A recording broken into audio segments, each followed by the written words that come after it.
എല്ലാവർക്കും നമസ്കാരം. ഞാൻ വന്നിട്ടുള്ളത് ഇന്ന് റിലീസായ പുതിയൊരു സിനിമയുടെ വിശേഷം പങ്കുവെക്കാനാണ്. സിനിമയുടെ പേര് ഈ വലയം എന്നാണ്. സിനിമ സംസാരിക്കുന്നത് കുറച്ച് റെലവെന്റ് ആയിട്ടുള്ള വിഷയങ്ങളാണ്. ഇന്നത്തെ കാലത്ത് സോഷ്യൽ മീഡിയയുടെ ഉപയോഗം, ഫോണിന്റെ ഉപയോഗം, അത് നമ്മളിലേക്ക് എന്തുമാത്രം മാറ്റങ്ങൾ കൊണ്ടുവരും, അത് നമ്മളെ എങ്ങനെ ബാധിക്കും, അതിന്റെ ദൂഷ്യവശങ്ങൾ എന്തൊക്കെയാണെന്നെല്ലാം ഈ സിനിമ നമ്മളോട് സംസാരിക്കുന്നുണ്ട്. അപ്പോൾ ആ ഒരു കാര്യം കൊണ്ട് മാത്രമാണ് ഞാൻ ഇന്ന് ഈ വീഡിയോ തന്നെ ചെയ്യുന്നത്. കാരണം എനിക്കത് നിങ്ങളിലേക്ക് എത്തിക്കണമെന്ന് തോന്നി. ഈ ഒരു സിനിമ എത്ര പേര് റിവ്യൂ ഇടുമെന്നോ എത്ര പേര് ഇതിനെപ്പറ്റി സംസാരിക്കുന്നോ നമുക്ക് അറിഞ്ഞുകൂടാ. എൻ്റെ ഒരു ഊഹം ശരിയാണെങ്കിൽ ഒരു 3 വർഷം മുമ്പാണ് ഇതിന്റെ ട്രെയിലർ വരുന്നത്, സിനിമയുടെ ട്രെയിലർ വരുന്നത്. പക്ഷേ സിനിമ റിലീസാവാൻ വേണ്ടിയിട്ട് ഇത്രയും ഡിലേ ആയി. ടെക്നിക്കൽ സൈഡ് അതിന്റെ വിശദാംശം എന്താണെന്ന് എനിക്ക് അറിയില്ല. പക്ഷെ എന്തായാലും അന്ന് തൊട്ട് നമ്മൾ ഒരു പേര് കേൾക്കുന്നുണ്ട്, ഈ വലയം എന്നുള്ള ഒരു പേര്. രഞ്ജി പണിക്കർ, നന്ദു, പിന്നെ ആഷ്ലി എന്ന് പറയുന്ന ഒരു പുതുമുഖ നടി എന്നിവരാണ് ഇതിനകത്തിലെ പ്രധാന കഥാപാത്രങ്ങളെ അവതരിപ്പിക്കുന്നത്. സിനിമ തുടക്കം തൊട്ട് ഒരു 2 മണിക്കൂറുള്ള ഒരു കുഞ്ഞു സിനിമയാണ്. തുടക്കം തൊട്ട് ഒടുക്കം വരെ വലിയ ലാഗോ കാര്യങ്ങളോ ഇല്ലാതെ നമുക്ക് ഒട്ടും അടുപ്പിക്കാതെ പോകുന്നൊരു കുഞ്ഞു സിനിമയാണ്, വളരെ കുഞ്ഞു സിനിമ. കുറച്ച് ചിരിക്കാൻ അവിടെ ഇവിടെയായിട്ട് കുറച്ച് കാര്യങ്ങളുണ്ട്, പിന്നെ കുറച്ച് ഇമോഷണൽ രംഗങ്ങളുണ്ട്, കുറച്ചൊക്കെ നമ്മളുമായിട്ട് കണക്ട് ആവുന്നുണ്ട്, ചിലതൊക്കെ കുറച്ച് ഫ്ലാറ്റ് ആണ്. പിന്നെ ഡയറക്ടർ ഒരു പുതുമുഖ സംവിധായകയാണ്. അപ്പൊ അതിൻ്റെതായിട്ടുള്ള കുറച്ച് പോരായ്മ അവിടെ ഇവിടെയായിട്ട് അറിയാനുണ്ട്. പക്ഷെ എന്നാലും നമ്മൾ അതൊക്കെ ഇഗ്നോർ ചെയ്ത് വിട്ടിട്ട് സിനിമയുടെ കണ്ടന്റ് എന്താണോ അതിലേക്ക് ഫോക്കസ് ചെയ്ത് പോയാൽ ഒരു കുഴപ്പമില്ലാതെ കണ്ടിരിക്കാൻ പറ്റുന്ന ഒരു കിടിലൻ സിനിമ.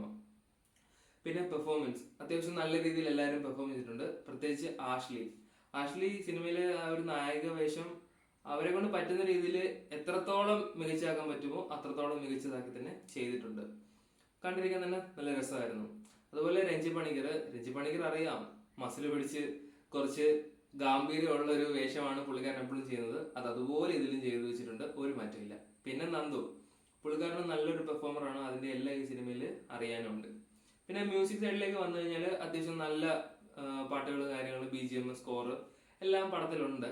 പിന്നെ പടത്തിന്റെ ആ ഒരു ഡബിങ് മാത്രമേ ഉള്ളൂ, എനിക്ക് ഈ ഒരു ടൈപ്പ് ഡബിങ് ഉള്ള സിനിമകൾ എനിക്ക് അത്ര ഇഷ്ടമല്ല. പക്ഷെ എന്നാലും ഇത് വലിയ കുഴപ്പമില്ലാതെ നമുക്ക് കണ്ടിരിക്കാനായിട്ട് പറ്റുന്നുണ്ട്. അപ്പൊ മൊത്തത്തിൽ ഒരു വീക്കെൻഡിൽ നമ്മൾ ഫാമിലി ആയിട്ടൊക്കെ പോയി കാണാൻ പറ്റുമോ എന്ന് ചോദിച്ചാൽ ഈ ഒരു സിനിമ തീർച്ചയായിട്ടും കാണാൻ പറ്റും. കാരണം നമ്മുടെ കുട്ടികൾ ഫോണിന്റെ ഉപയോഗം കൂടുതലായിട്ട് ഇരിക്കുന്ന ഒരു സിറ്റുവേഷനാണ് ഈ സിനിമ ഈ ഒരു സമയത്ത്. അപ്പോൾ അങ്ങനെയുള്ള കുട്ടികളെയും കൊണ്ട് പോയി വേണം ഈ ഒരു സിനിമ കാണാനായിട്ട്. അവരെ നമ്മൾ എന്തായാലും ഈ ഒരു പടം കാണിച്ചു കൊടുക്കണം. അപ്പം അവർക്ക് മനസ്സിലാവും ഫോണിന്റെ ഓവറായിട്ടുള്ള യൂസേജ് കാരണം നമുക്ക് എന്തൊക്കെ ദോഷങ്ങൾ വരാമെന്ന് അവര് മനസ്സിലാവും.